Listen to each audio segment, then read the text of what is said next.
Hello, welcome to another review. Today I'm going to be reviewing the brand new album by Silverstein, Antibloom. So this is a short album, there's only 8 tracks, and has a lot of people thinking, isn't this just an EP? Technically this is a short album, so it is literally an album, but the band has also worked on another album coming out at some point, assume this year as well. These two albums were written in a very similar time frame, and instead of being one big album where some of the songs get scrapped, it's just a good bunch amount of ideas to work on. Antibloom had 8 tracks, I'm assuming the other record will as well. So only 22 minutes, it's not a long record, but I honestly think it definitely makes sense to kind of do a shorter album like this, because it doesn't really give you the filler or anything like that some other albums might suffer with. Sometimes you'll get a song that you wonder why it's there, because it doesn't really bring much to the table, but whereas this, you don't really get anything like that because it's just all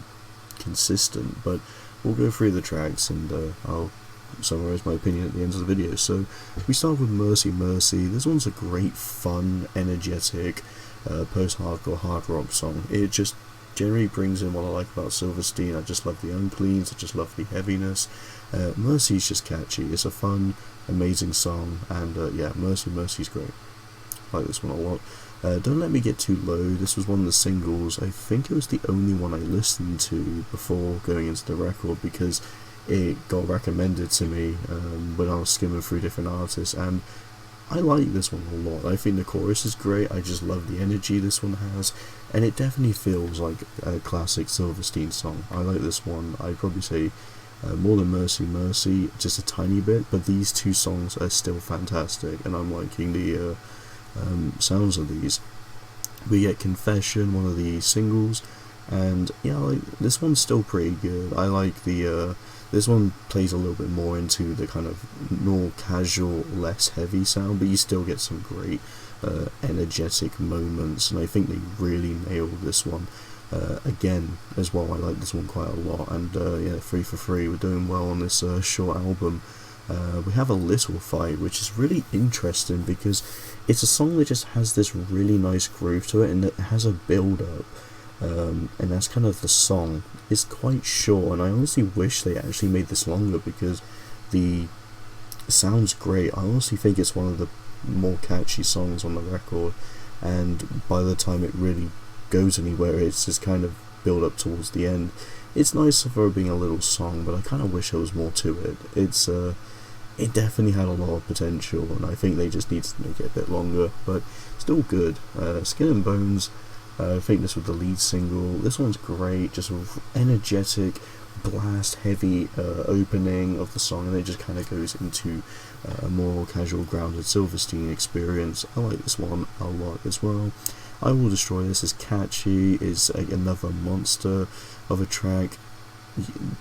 Yeah, pretty much just saying the same things, because that's all I really say here. And then we have Stress, which probably the most easy standout of the record. This one just feels like new metal entirely. It's got this kind of Limp Bizkit sort of feel when it comes to the chorus, where you just have the guitars that just feel like something you'd hear from the first few records, especially something like Nookie, or you can hear it in something like Hot Dog. I just love how hard the guitars go, and I just love how energetic the vocals are. Stress is heavy, and I love it.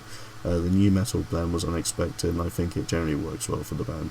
Jerry Coke is a softer final track of the record, and it's a nice sounding song. I think it's got a nice, pleasant way of ending the album off on a calmer state, but I still think it's a great song that puts the album to a nice climax there. So yeah, honestly, this is a really good record. It's only 8 songs, and it generally shows that Silverstein can do short stuff and make it work. Honestly, this is something that I think I'd like to see more bands do, but at the same time, I think more songs and just more of some of the stuff we had here, like A Little Fight, being longer, would have probably made this a bit stronger than it is. But Antibloom's still great, and Silverstein's honestly shown that they still pretty much have it. This is a great record through and through, and even if it's short, it's not really something that someone who's not a big fan would have too much time wasted. Sometimes an album you might not like is an hour long, but it's only 22 minutes, and I think they make the run of it work really nicely. It's a very well